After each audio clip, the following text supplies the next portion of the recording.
11 juin, lors d'une interview accordée à RFI, Albert Ndossa, l'ancien candidat consensuel de l'opposition à la présidentielle gabonaise, a annulé d'août 2023 a exprimé des critiques sévères à l'encontre de la transition dirigée par le général président Brice Clotaire Oligui Nguema.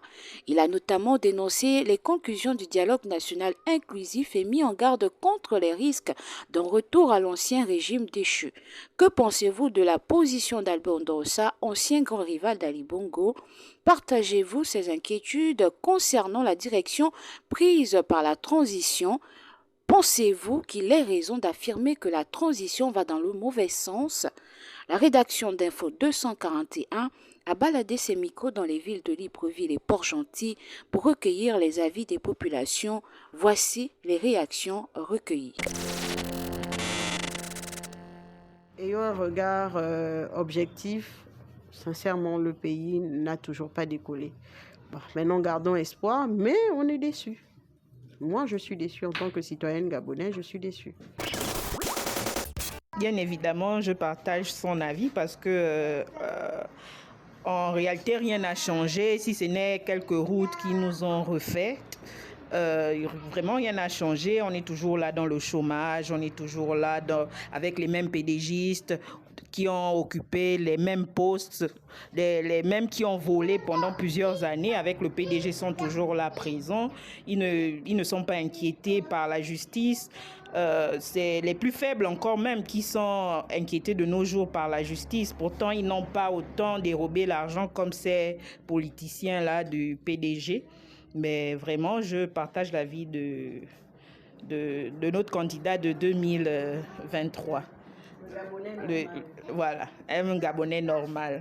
Oui, je suis inquiète pour l'avenir du Gabon avec le CTRI. Je suis vraiment inquiète parce que il y a des situations même à l'époque du PDG qui n'existaient pas, que nous rencontrons aujourd'hui. À l'époque du PDG, les militaires ne pouvaient pas tuer des Gabonais ouvertement comme le font en ce moment nos corps habillés qui sont censés nous protéger.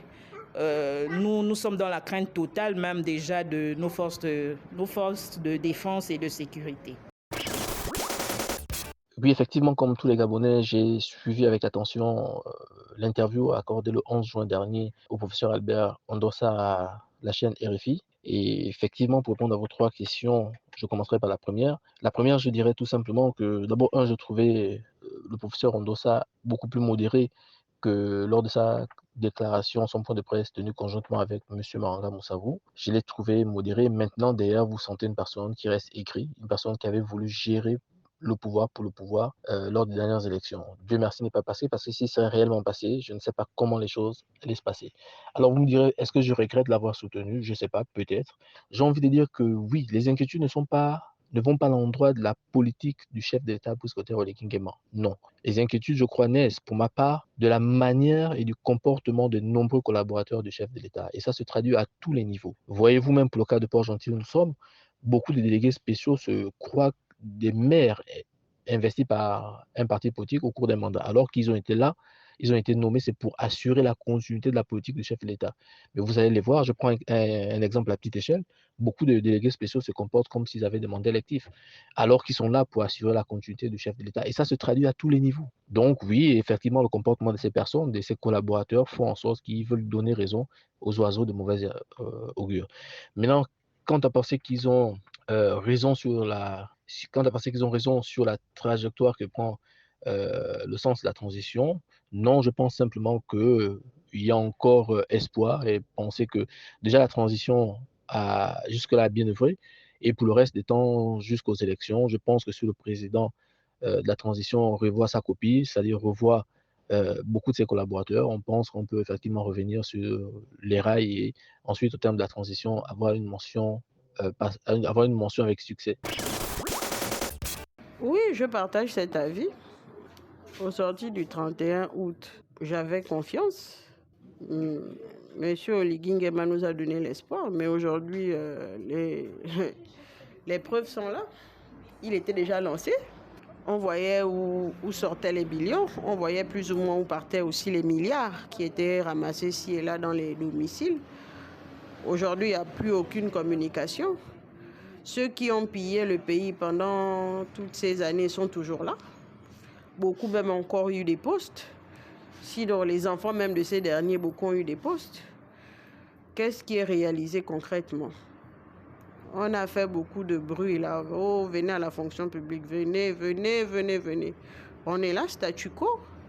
Les concours à examen là. Si déjà ceux qui sont à la fonction publique depuis des années n'ont toujours pas leur salaire, ceux qui viennent là vont faire comment? Le pays est dans un état, on va dire quoi, endormi. Il n'y a pas d'éveil véritable du changement. Le changement, c'était les premiers mois. On est reparti dans l'ancien système. Si on est aussi sorti une fois de l'ancien système, ça, je doute aujourd'hui.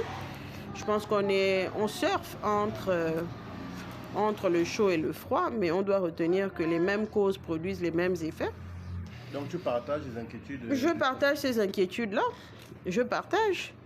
Il y a des hommes qui ont géré le pays, qui ont volé. Ils ne sont pas inquiétés. Comment comprendre qu'un pays où la population attend décrier les conditions de vie sur le plan social, économique, et éducation et tout le reste, sont les mêmes là qui viennent encore même décrier, le travail du CTRI, sans que le CTRI ne vienne démentir ou alors vienne appliquer la loi. Il n'y a rien, le pays reste tel qu'il est. Comme une déception. Déception totale. C'est vrai qu'on fait des routes, c'est vrai, mais c'est pas que ça. Bonjour, je viens intervenir par rapport à la réaction sur la dernière sortie du professeur Albert Ondrosa en ce qui concerne la transition et les résolutions du dialogue national inclusif, et surtout sur son appel à un retour à l'ordre constitutionnel par la reconnaissance de sa victoire à la dernière élection ou par l'organisation d'élections immédiates. Bon, ce que je voulais dire, c'est que j'approuve dans le fond certains points évoqués lorsqu'il aborde la question sur la révision de la loi électorale où il y a eu un vice de procédure. Ça, j'approuve dans le fond ce point-là. Mais dans la forme, je n'approuve pas le retour à l'ordre constitutionnel sur la base des résultats des dernières élections, dont il a été le véritable vainqueur, d'où l'organisation immédiate des élections. Il faudrait rappeler que le coup d'État est venu annuler les résultats des élections qui ont été annoncés par le CGE, qui donnait M. Ali Bongo Ondimba vainqueur. Dans ce cas de figure, tout est annulé, les résultats officiels et les résultats officieux. La transition a été approuvée par les forces vives de la nation, dont lui, le professeur Ondrosa, et la communauté internationale. Dès lors, on ne peut plus activer la rétroactive des dernières élections. De plus, l'organe accrédité a été dissout. Donc, le professeur Ondrosa doit oublier cette hypothèse. S'il espère un retour à l'ordre constitutionnel, il faut qu'il attende tout simplement les prochaines élections électorales qui sont fixées à août 2025 selon le calendrier de la transition. Il faut également apprendre à se baser sur les ordres institutionnels qui ont été établis et approuvés par tous. C'est également ça le respect des institutions que M. Ondrosa doit appliquer. Pour ma part, il y a certes des limites de la transition comme dans beaucoup de sociétés. Mais le vin est tiré, il faudrait tout simplement attendre les délais fixés pour un retour à l'ordre constitutionnel. Donc selon moi, le professeur Ondrosa doit simplement attendre la date d'échéance qui a été fixée par le candidat à la transition. Moi, la récente sortie de l'ancien candidat à l'élection présidentielle de 2023 est tout à fait logique.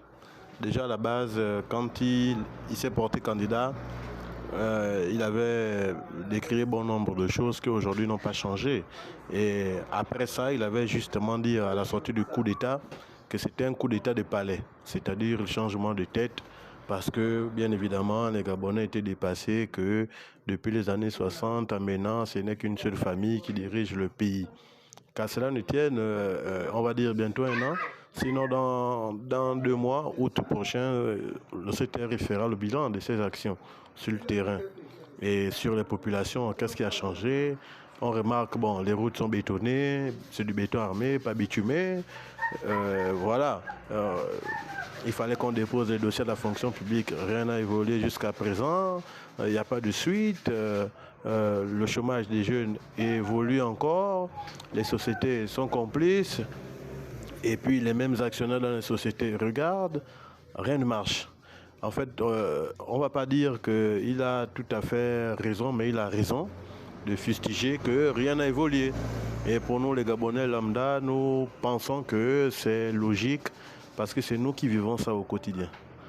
Il avait dit également lors de sa prise de parole à la présidence que si la SEG qui est voilà, le premier fournisseur d'eau et de courant au Gabon, coupe le courant au Gabonais, elle devrait d'abord couper chez lui.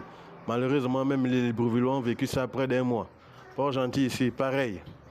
Ils ont fait quoi? Pas de sanctions. Récemment au stade de Franceville, il était là lui-même assis, coupure générale. Donc, qu'est-ce qu'on retient de ça? Ils sont impuissants. Le CTRI vraiment est impuissant. Ce n'est que, bon, est-ce que vous nous avez vus? Est-ce que vous voyez, nous sommes là, nous sommes avec vous, mais le système est toujours là, ancré. Le PDG est là. Et c'est le PDG qui gère. Et moi, je partage ces inquiétudes parce qu'il n'y a vraiment pas, il y a pas d'évolution en tant que telle. À défaut de faire des voyages à gauche, être en pré-campagne, si on puisse le dire ainsi. Mais bon, on attend de vraies réalisations.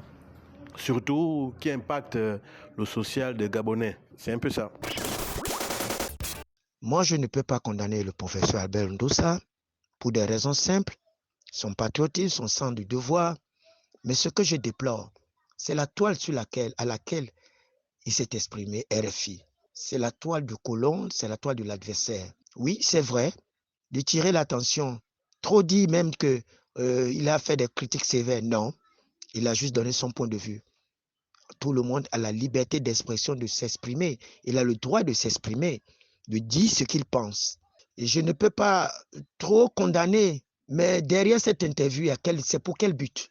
Revendiquer la victoire? Non, il y a eu un coup d'État. Un coup d'État qui est venu nettoyer et qui a mis stop au bain de sang qui devait arriver. Il y a eu une justification. Je fus parmi ceux qui, les tout premiers, je suis celui-même qui a déclaré, a dit au président Olingi, souhaité qu'au palais, dès qu'il a été intronisé et installé président, tout le monde était là sauf un. Parce que la Bible déclare que lorsque vous avez 100 brebis et qu'un s'égare, vous abandonnez les 99 et vous allez chercher le seul qui s'est égaré. Le professeur Albert Ndossa n'était pas au palais. Lors de l'inauguration de l'institut, de l'établissement de M. Olingi en tant que président, je fus parmi les tout premiers. J'ai annoncé, Monsieur le Président, allez lui rendre visite. Il l'a fait. Donc, il n'y a plus rien à revendiquer. C'est là le sens du devoir du sacrifice. Albert Ndossa a sacrifié sa victoire pour le peuple gabonais. Donc, ça, c'est un premier point. Le deuxième point, est-ce que Ali Bongo n'est plus là? Oui, il n'est plus là. Mais ceux qui ont dirigé avec Ali Bongo sont toujours là autour du président Olingi. C'est là où son point de vue est beaucoup plus pertinent. Faisons attention. Ne retombons pas dans les mêmes travers. Vous savez, nous n'avons pas d'ennemis. L'ennemi du Gabon, c'est le vol. L'ennemi du Gabon, c'est l'hypocrisie. L'ennemi du Gabon, c'est la division. Il faudrait que les gens comprennent la division. Ne nous divisons pas. Ne soyons pas dispersés. Cette affaire de transition, c'est une affaire de nous tous. J'ai écouté M. Albert Ndossa avec Mamanga Moussavo a fait son point de vue, son point de presse. Il a dit, je ne veux pas être son ministre. Je ne veux pas être son premier ministre. Il veut être président. OK, il patiente. Simple comme bonjour. Ça ne sert à rien de remuer le couteau. Soyez Gabonais vrai. Un Gabonais normal doit savoir lire entre les lignes. Pourquoi ce ringuin que Philippe Boisbouvier interpelle Albert Ndossa? Moi, je dis qu'on laisse le président Albert Ndossa tranquille. Qu'il laisse les Gabonais tranquilles régler leurs problèmes entre eux-mêmes. La France, c'est la France. Le Gabon, ce n'est pas la France. Moi, je pense que cet outil qu'on appelle RFI est un trouble au Gabon. Il est en train de nous troubler. Tout ce qui va détruire l'union, la cohésion nationale entre les Gabonais, ça devient un ennemi du Gabon. Il faut le neutraliser. Je vous remercie. Pour ma part, je pense que sur ce point-là, le président Ndossa doit faire profil bas. S'il n'y avait pas eu le coup d'État, il ne serait pas logé au bord de mer. Il ne serait pas investi président de la République. Il n'aurait pas été investi. S'il n'y avait pas eu le coup d'État, il n'aurait pas été investi président de la République. Ça, c'est une évidence. Peut-être même qu'il serait emprisonné.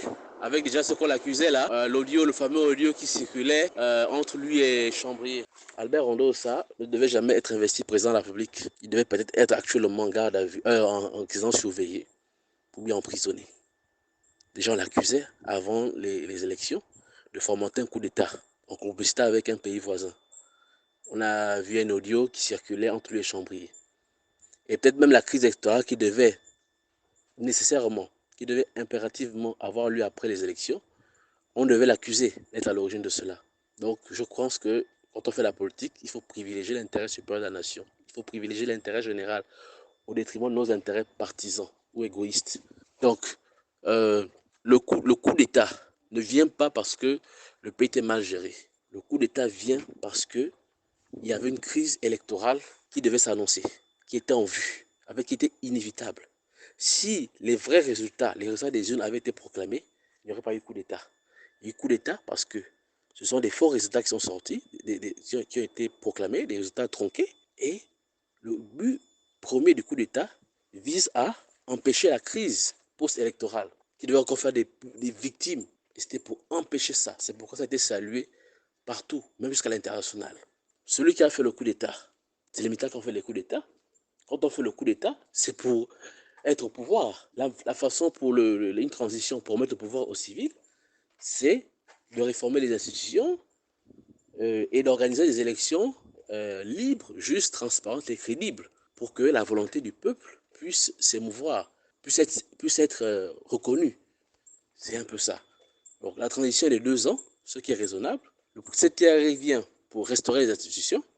Ils ont 2 ans pour le faire. Il y a aussi des chantiers en cours, il y a aussi des besoins. Ce n'est pas parce que le CTRI est là pour réformer les institutions qu'il ne peut pas s'attaquer à des projets, il ne peut pas s'attaquer aux routes, aux problèmes de routes, aux problèmes de logement, ou bien il ne peut pas s'attaquer à la diversification ou l'industrialisation de l'économie. Ils ne sont pas venus pour s'éterniser. Je pense qu'on doit ça serait sage d'observer la transition et de faire des critiques objectives pour que la transition ne puisse pas mal se passer, mais qu'elle puisse être une réussite. Maintenant, à l'échéance de la transition, il y aura des élections qui vont être organisées. Et maintenant, à lui de se présenter. À lui de se présenter et de présenter un projet de société aux Gabonais. Et c'est les Gabonais qui auront le dernier mot. Mais je ne pense pas qu'Ondo Ossa n'avait pas une cote de popularité au Gabon. Ondo Ossa ne pesait pas politiquement au Gabon. Il n'avait même pas de parti politique. On a vu ses résultats lors des précédentes élections. Il n'avait presque pas, même pas 1%. Même pas 1%. Donc, s'il a gagné cette élection, officieusement, c'est parce que les Gabonais ne voulaient plus d'un Bongo au pouvoir et il a profité de la coalition. Si les candidats, les anciens candidats de la coalition, là, la plateforme, je oublié comment ça s'appelle, là, étaient allés en ordre dispersé, ça ne serait pas élu. Parce qu'ils ont décidé de désigner un candidat qui devait représenter le candidat de l'opposition. Kondo a été élu. C'est-à-dire que même si c'était Chambrier, même si c'était un autre membre de la commission, de la plateforme qui devait être candidat, ce dernier aurait gagné. Même si c'était le pasteur, Marc Joktan, il aurait gagné, il aurait été élu. Donc il doit faire profil bas, il doit observer la transition, apprécier ce qui est bien, critiquer ce qui n'est pas bien, dans le but qui est amélioration. Et attendre son heure lors de l'élection présidentielle pour pouvoir maintenant se présenter.